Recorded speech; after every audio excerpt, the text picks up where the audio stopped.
Mesdames, Mesdemoiselles, Messieurs, bienvenue. Même si vous ne comprendrez pas tout aux histoires que vous allez entendre, je pense que les maisons respirent au rythme de ceux qui les habitent. Qu'elles dépérissent et parfois même se révoltent si on les néglige. C'était la maison de ma grand-tante. Elle s'appelait Denise. Une maison avec une palissade devant pour la protéger, une palissade faite d'ossements humains. Le toit est très pointu et il plonge jusqu'à la lisière des vagues. Quand tu étais dans la tourelle, tu n'étais pas vraiment dans la maison, mais tu n'étais pas vraiment dehors non plus. Tu n'étais pas vraiment dans le jardin. Et dans le jardin, je les entendais tous, tout autour de moi. Je les entendais qui me poursuivaient, qui chuchotaient, qui étaient là. Mais dès que je me retournais, ils avaient tous disparu.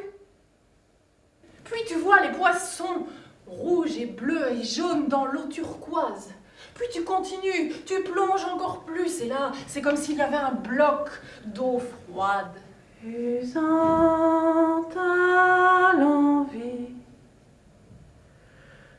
leur chaleur dernière. C'est comme si toutes les vibrations du piano passaient par le parquet, remontaient dans le bois et me caressaient. C'est comme si vraiment ma mère me prenait dans ses bras. La fille du roi dragon, elle retraverse toutes les couches de l'océan jusqu'à arriver tout en haut. Et là, quand elle sort de l'océan, mais elle a une silhouette. Moi, j'étais là, sur le seuil de la porte, et je les regardais. Et quand le repas était fini, je voyais les femmes qui se levaient dans la lueur des bougies. On aurait dit que ses cheveux avaient une vie propre. La fille du roi dragon, tout au fond, elle sait pourquoi le prince du ciel descend. Alors elle va tout de suite chercher dans le palais de son père la perle. Alors elle fait claquer la fenêtre et ça fait des milliers de bris de verre qui flottent dans l'air avant de s'écraser au sol. Des milliers de petites perles blanches.